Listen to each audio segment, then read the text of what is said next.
Last week was Parsha Shemos. We began a series of weeks that are called by the name, referred to by the acronym Shovavim.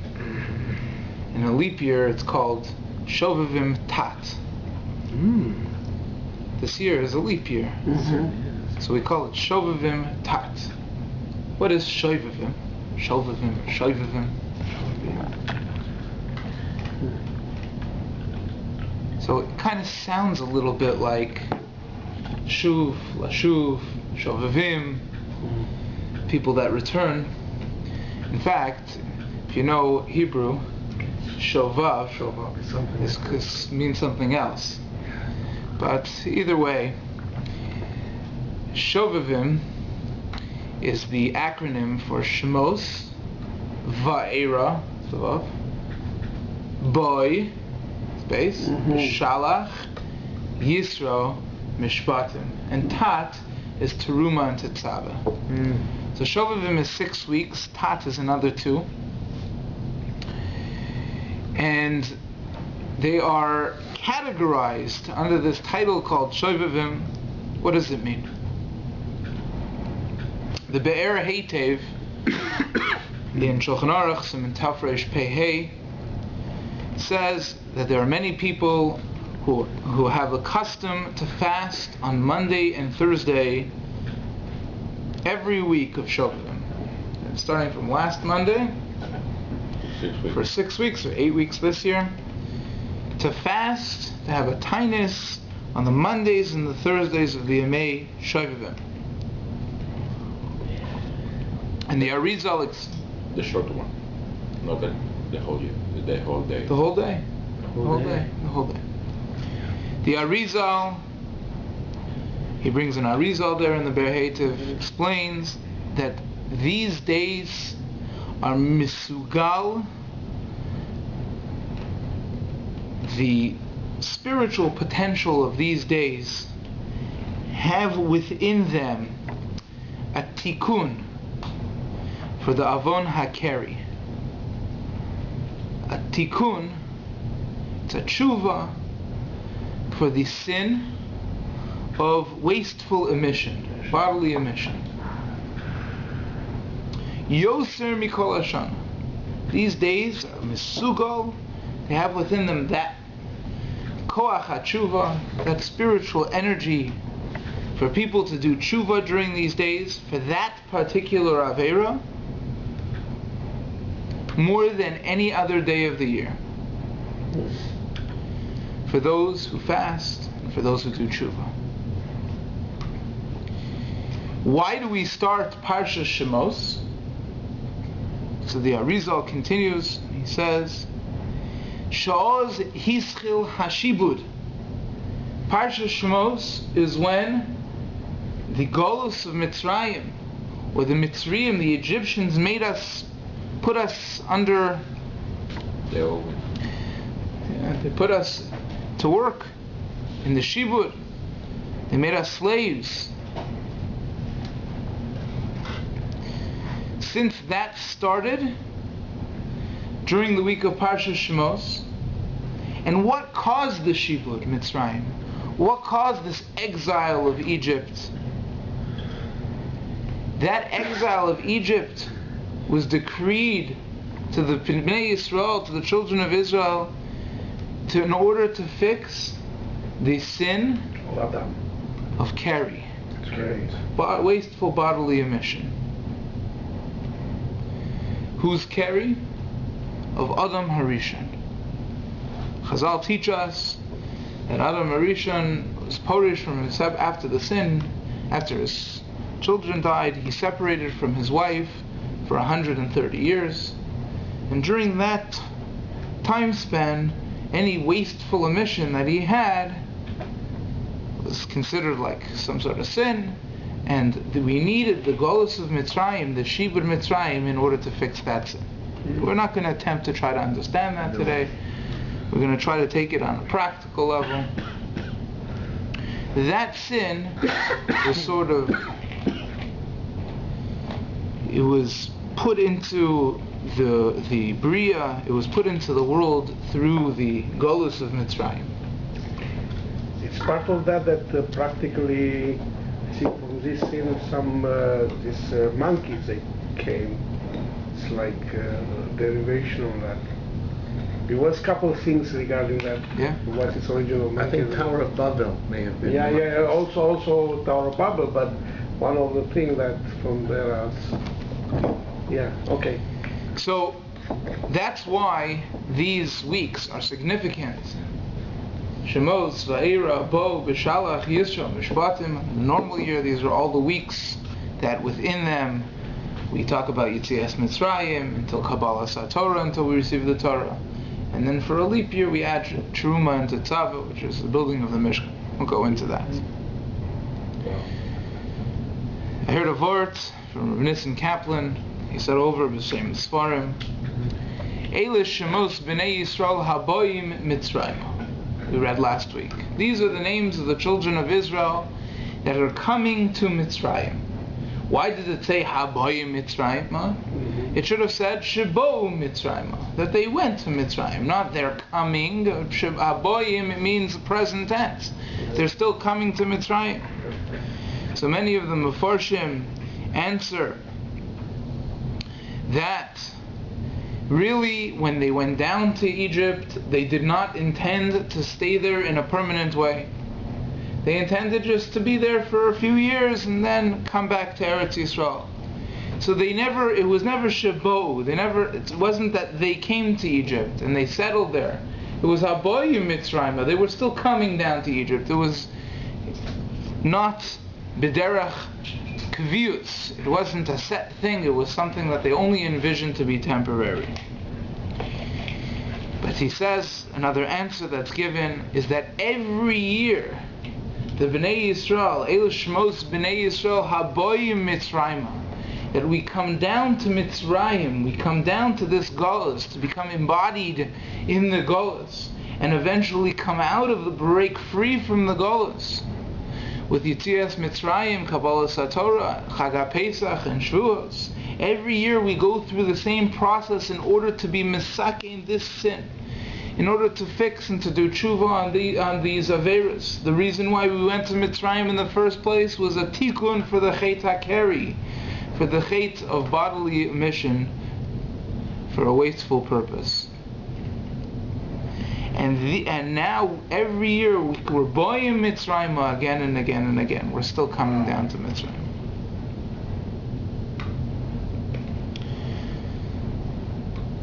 Another medrash teaches us that the children that were put inside the walls, we said that the medrash says that they used children as bricks in Mitzrayim.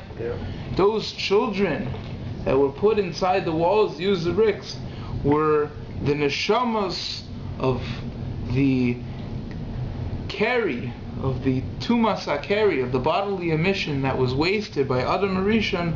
These were the same neshamos that went into the walls of the building, and again, this was a tikkun for that chet. So there's a lot of type of mystical kind of lesson here.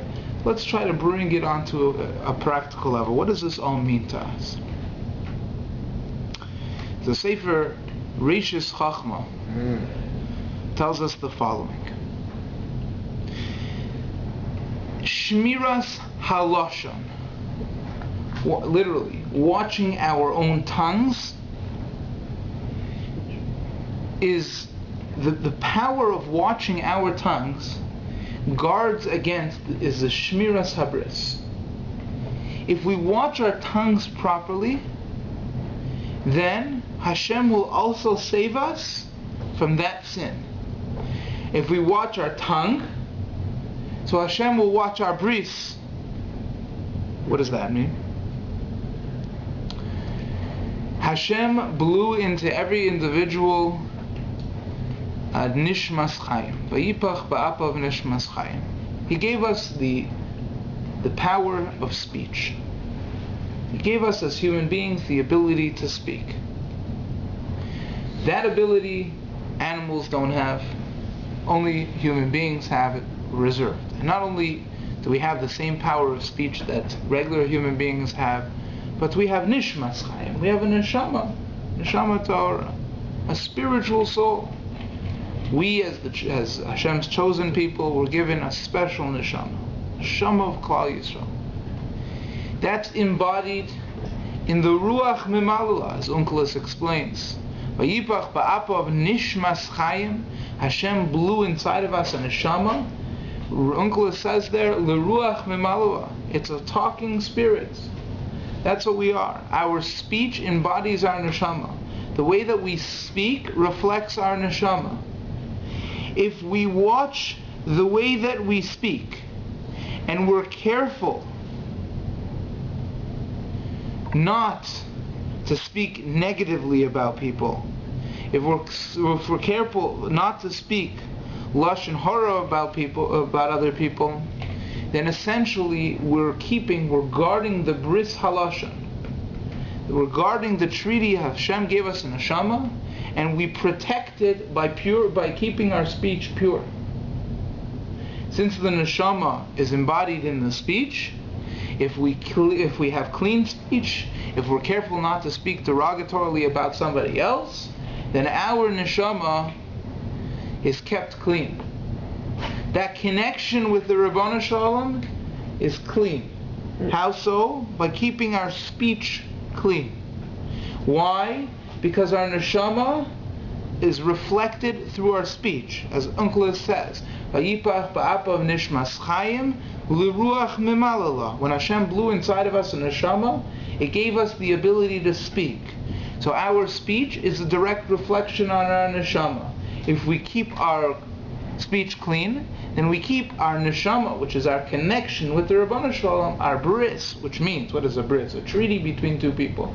A treaty between ourselves, our own neshama, covenant, and Hashem, clean and attached.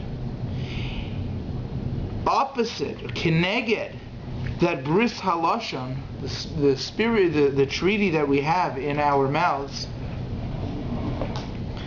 is the bris mila. One is dependent on the other.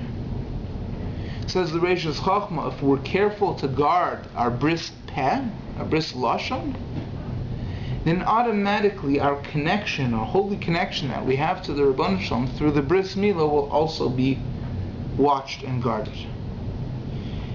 And therefore it goes without saying that if we would want to do tshuva, if we're attempting tshuva for the avon keri, which the Svarim teach us is one of the big sins, wasting potential, wasting zera. If we want tshuva on that sin, then we have to work on guarding our mouths.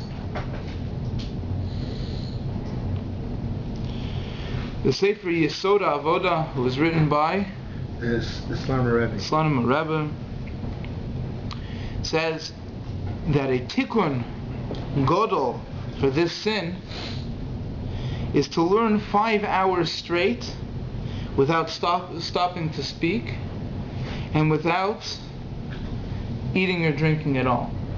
He says if you don't eat or drink during the 5 hours, then that's like your fast. That could be like the short format of your fast. And if you don't speak, so really what you're doing is you're filling up your mouth with only dvarim shebekdusha, only holy words, Torah. If a person fills himself up with Torah, not food or drink, not dibur, wasteful words, then that itself is a big tshuva, an idea that he presents for this sin. We know last week we read in Rashi where the Torah tells us that Moshe Rabbeinu kills the Mitzri, and when he kills the Mitzri, the next day he sees 2 Jewish people fighting. We're told that's Dasan and Avira, and he tries to get them to stop fighting, and they tell him, "Are you going to kill us like you killed the Mitzri?" And then they go snitch on him to Paro. Oh my goodness. The Torah says, "Achein noda hadavar." That Moshe says, now I know why. And now the matter is known. Now the matter is known. That I killed the Mitzri, I have to run away. That's when he went to Mitzri. Rashi says a different shot. Achein noda adavar means now I know why the Bnei Yisrael went to Galus. Why? What does Rashi say? Now I know? What do you know now? That the avon, the sin of lashon hara, which Dasan and Aviram were going to tell Paro what Moshe did. If this sin is in Klal Yisrael, if people are speaking lashon hara about each other, achein noda davar. Now I know why the children of Israel are in Golus for so long. Now I know. Why haven't they been taken out? Why haven't they been redeemed? The answer is avon lashon hara. What's so bad about lashon hara? What's wrong? What's so bad? Now we understand the spiritual aspect of it. If a person speaks lashon hara, he's breaking his connection with the Rabbanu Shalom. Again, a person's connection with Hashem is through his neshama. How is his neshama? How do you relate to your neshama? How is your neshama embodied in a physical action? Through your speech. Why through your speech, by the way? Because Uncle says so. But why, how do we understand that? Why through your speech? It's how you express yourself. How you express yourself, right? Something a little bit more spiritual. But if you realize the most spiritual physical thing that you do, when you touch something, it's very physical. Even when you smell something, right? When you speak, it's all air. It's almost, it's an expression of ruach. Yeah. It's an expression of ruchnius. It's a spiritual, it's a physical thing that you're doing. Take from inside out. Yeah, you're expressing yourself in an act which is metaphysical. It's somewhat above regular physical touch and feel. And in that, within that, represents the neshama. In that is your neshama. And if you use that speech negatively, and you speak lashon hara, you're breaking your connection. You're breaking that connection. That's a treaty between you and God. If you ruin it, you're breaking the connection. That's why. What? How does that work? That you break the connection? If you don't keep your neshama pure, so then you become more and more removed from that connection. Yeah, I understand that, but how does speaking lashon hara break that connection? Because since your neshama, again, we don't understand it fully yet, but since your neshama is represented, the way you express or relate to your neshama is through the speech. If you're speaking negatively, then you're not relating to your neshama Torah. You're not connected to your neshama. You're taking that, let's think of it like this. I'm on one side of the pipe, and my neshama is on the other side of the pipe. The neshama is a chelak Elokai mimal. If that pipe becomes plugged up, and I look inside, I can't see it anymore. That pipe is speech. If a person is careful about what they speak, their diburim, their words, are positive words, the words of Torah, the words of Kedusha, of Tefillah, then that clears the pipe, the drain all. If your words are negative, so the pipe becomes clogged, it's dirty. Now you can't see through anymore. So you can't, where's your connection with your Chelak Elokai Mimal? Is this the only that connection? pipe, that connector, is the bris, halashon.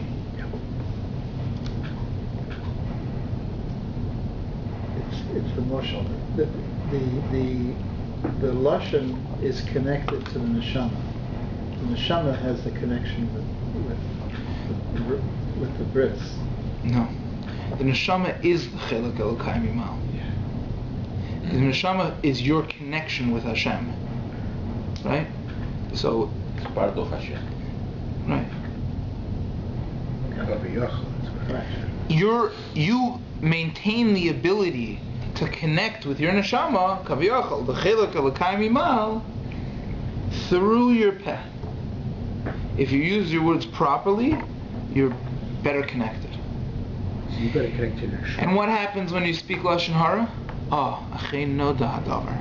Now no. Now there's Golos, there's Mitzrayim, Disconnection. right? There's Mitzrayim, there's Avon HaKeri. Let's try to understand it even more. Let's now come to our Parsha, Parshas Vaera.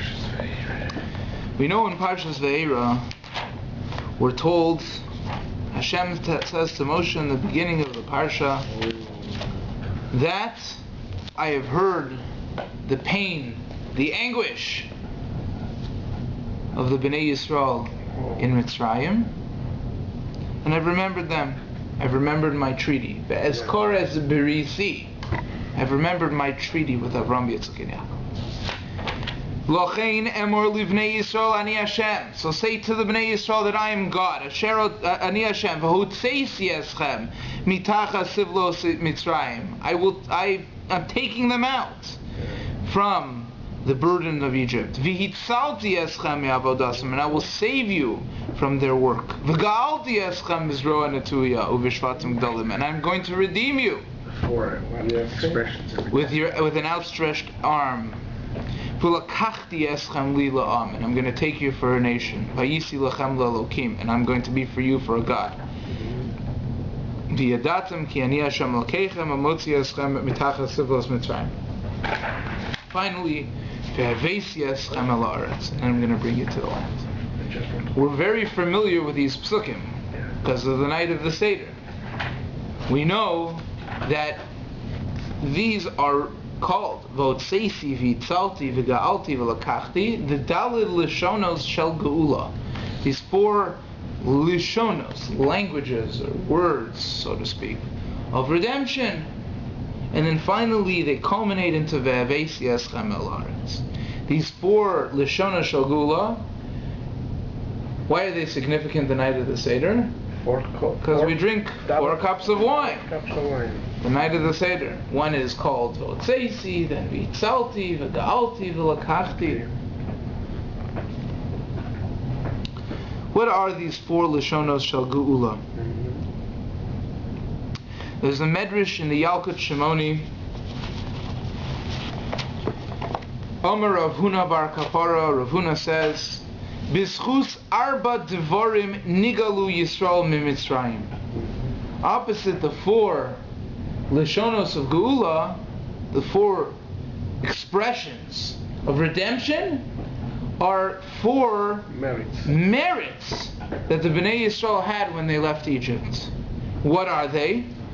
Shaloshinu es Shemot. They didn't change their name. Loshinu es Lishon. They didn't change their language. There's a different medrash that says that, but not this one. Shaloi hayo behen lashon hara. They didn't speak lashon hara. Shaloi hayo behem paretz be'erva. And they were not. They did not openly and brazenly become immoral and mix with the Egyptians. Yeah. We know that in Egypt, our forefathers kept their language. The language was Lashon HaKodesh. But it's not that they remained patriots to the language of their country, and they didn't adapt the language of the host country. That's not the pshat. The pshat is they spoke Lashon HaKodesh. They didn't speak Lashon Hara. That's why they merited to become redeemed. The Rambam in Moreh Nevuchim says, why is Lashon Kodesh called Lashon HaKodesh? Why is it called the Holy Tongue? Because it's the tongue that is No content, nothing. The Torah. The Torah. 100%. But why is it called Lashon HaKodesh? Because it's by God. So he says the reason is because Lashon HaKodesh does not contain any words that refer to items which are not tznius to say. There's no immoral words in Lashon HaKodesh. Any word that's intrinsically immoral is always referred to backhandedly. Right? Exactly. Correct? We won't go into examples. No. But we know what we're talking about. We know what we're talking about. There's no words that describe something that needs to remain hidden. That's why it's called Lashon HaKodesh. It's a language which is holy. The Jewish people in Mitzrayim not only kept the mother tongue, so to speak, but they kept their mouths clean. They didn't use expressions that were a little bit more prust, as they say. It's prust. Translate prust. Like, very plain and crude, right? Vulgar. Vulgar. Way that the Gentiles speak. Expressions. I'm not talking slang. I'm not even talking about words that are usher to say, nivel peh, words that refer to disgusting and terrible things. Stam. Curse words. That's not what I'm talking about. I'm talking about a way of expressing oneself which is not befitting to a Jewish person. And that was the Maila in Mitzrayim. That was the merit that they had in Mitzrayim. That not only didn't they speak Lashon Hara, but Lo Shinu Es Lashonam. They kept their tongues pure and holy. Refined. They kept their tongues refined. And this was a big chiddush. Because Mitzrayim was the most immoral society that there was. And it wasn't just immoral in immodest type, in an immodest sense, like in a more like our society of the 21st century. They were immoral in all ways, even in their language, in the tongue, and the way they spoke. But the Jewish people remained refined in both aspects. Lo shinu es lashonam, lo hayo behem lashon hara. They didn't have lashon hara. Lo hayo behem paritz be'erva, and they did not become an immoral society along with the Egyptians. And because of that, they were redeemed. Nowadays also, we have the same temptations that they had then, both in immorality and in the way that we speak. We have a choice. We can learn from the Goyim and defile our mouths with nivel peh chas v'shalom, but even not nivel peh, in the way that we speak. We need to speak in a refined way, not like the Goyim. We have that choice. But not all the Jewish people did that. On 20%. It's a different story. It's a different aspect now. We're talking about the people who were redeemed. We're talking about the people, talking about 3 million people who came out. That's what we're talking. Because, we're talking how did they get redeemed. So we're talking about the people who. 4/5 didn't want to go out.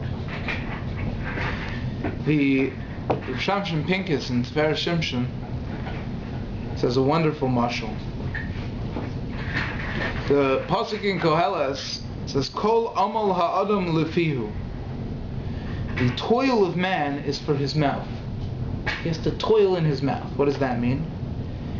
It says, imagine if you had a beautiful cask of wine, and the wine was aged, and it tasted excellent. It was purified. It was great wine. And there was a spout on the bottom of the cask. And the spout was filthy, very dirty.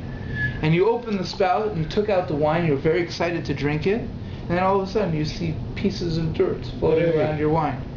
You're not going to want to drink that. Not at all. Similarly, the human being, person, even if inside he's beautiful, his neshama has so much potential, he studies, he learns, he really is connected to God, but his mouth is dirty, his spout is dirty, then anything that comes out is automatically going to become dirty. And we have to understand that, and that's why it's so important. So On the mystical level, it's very important.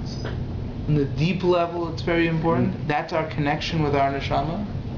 But even on a basic level, if a person doesn't keep his way of expressing himself clean, then everything that comes out of him is going to become dirty. Very nice.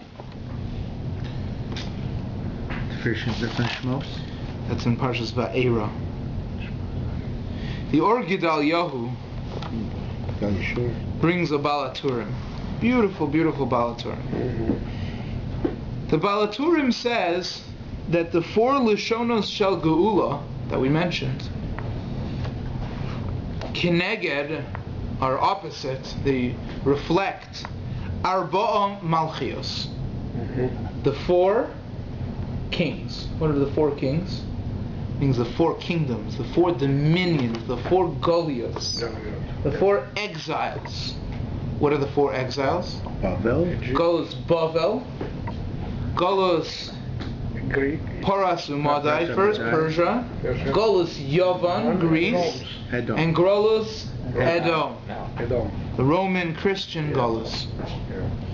And he says, it's about Turim, the last Lashon, we had Votseisi, Vitzalti, Vigaalti, and then V'lakachti eschem li la'am, I'm going to take you.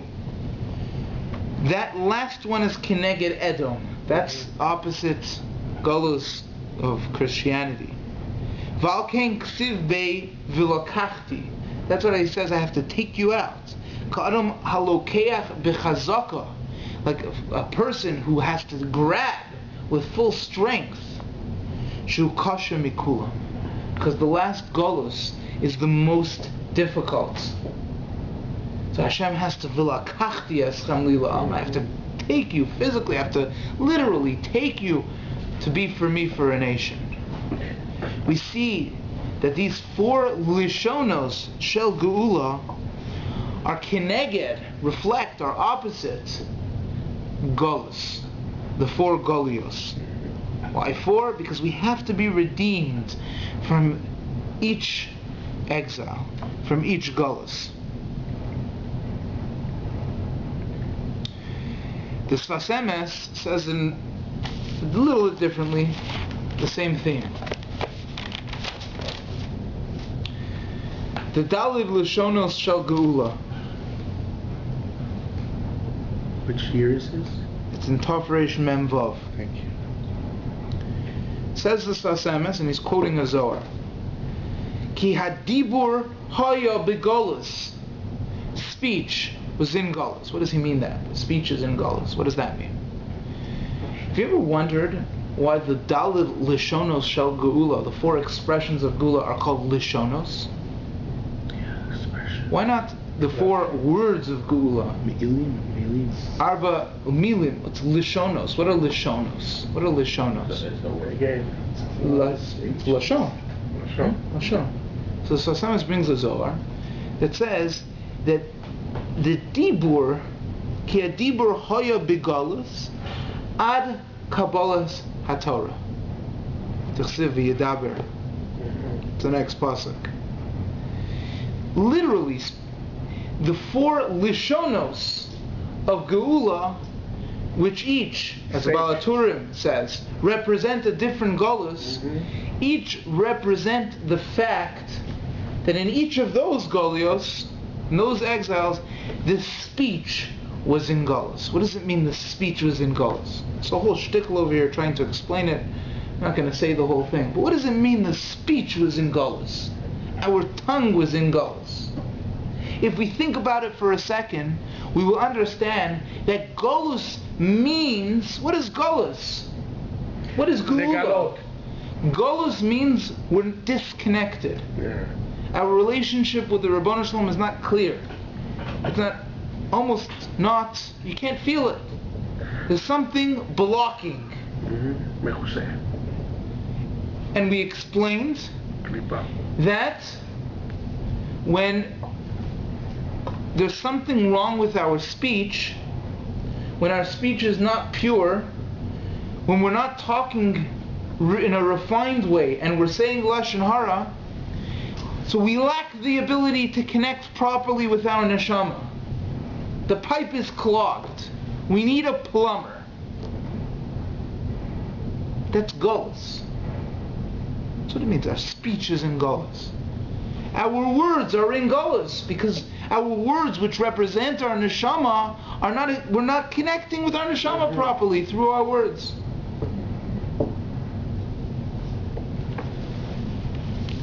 These daled lashonos are the geula. V'otseisi, v'yitzalti, v'galti, v'lakachti. We're going to reconnect. I'm going to take you out. I'm going to redeem you from those 4 golios, from the golios of the lashon, of the speech, with these, by purifying your tongue. Again, we see the koach halashon. It has the power to put us into galus, and it has the power to take us out of galus.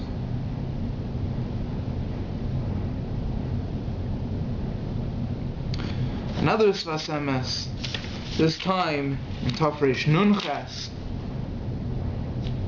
says the daled lashonos shel geula represent the 4 aspects of a person's body.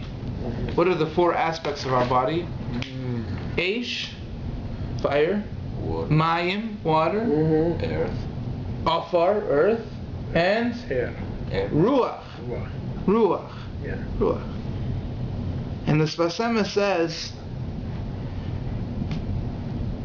V'tzrichin geula min agashmias. The geula, the daled lashonos shel geula, is to take us out of the 4 components that represent our being. V'ikar hu ruach shu bechinas kol v'dibur ruach mimalala.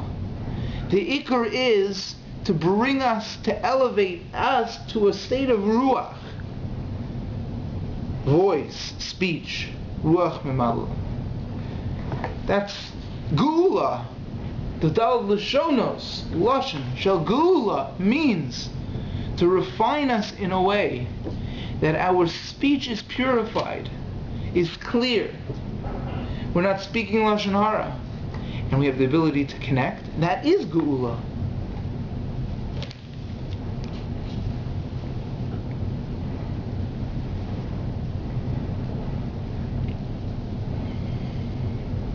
The avon of Keri, the sin of, what is that? Why is it so bad? What is that? So we'll explain it just basically in a simple way. Hashem gave us potential, and that potential has to be used to grow. We have potential, and using that potential, we can use it for the greatest things, to be molid banim, ubnei banim, generations and generations of children and offspring that serve the Rabbanu Shalom. That potential combines. It brings things together. You need a male, female, and you have a child.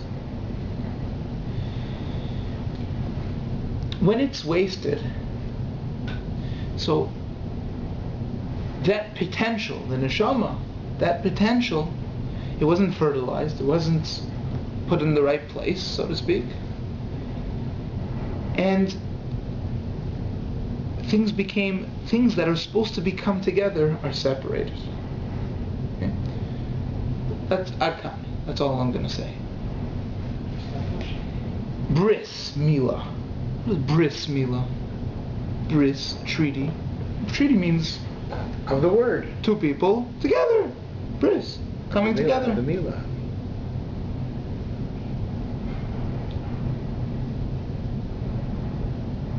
The Avon HaKeri breaks the treaty. It separates. It doesn't bring together. It doesn't create a neshama. It wastes. Similarly, the bris halashon. The Bris Haloshen is the ability for us to create, to build relationship, to connect. How? By speaking Torah, by understanding Hashem, by praying to Him, by connecting to Him, by talking to Him, by thanking Him, by recognizing Him, by saying a bracha. That's the potential in our mouth. Every time we do that, we fertilize that air that comes out of our mouth. It becomes fertilized, and something big is created. A mitzvah, a relationship, a creation. Our spiritual children, so to speak.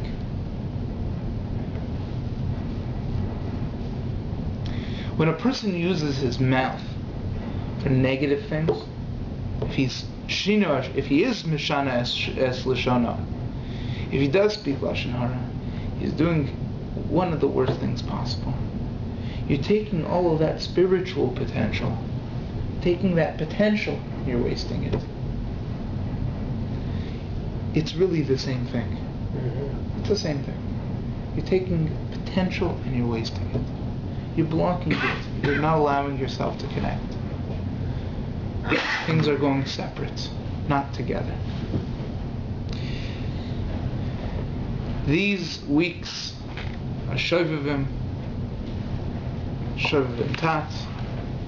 They're Misugal. In them there's this ability to have Atikun, Kapara, atonement for those kinds of sins, of wasting our potential. And how do we do that? By working on our mouths. By working on our mouths. If a person works on his mouth, if he watches his tongue, if he doesn't speak negatively about somebody, and he speaks in a refined way, not the slang, not these terms. He speaks in a way that's befitting for his neshama. And then he uses his speech for positive, for Torah, for tefillah. That's his tikkun for the Vaera of Keri. That's why we're working on it now in Parsha Shemos. L'dalad l'shona shalgula, Shemos, Vaera, Bo, Shalach. It's taking us out of the golus, of the separation, that closure that we have because of our averos, and we're opening it up again and again and again. We have to know, on a practical level, these are weeks where we should be working on our speech. Let's all take it on. Even though sometimes we're tempted to speak lashon hara badly about somebody, we have to say no. You have to work on it.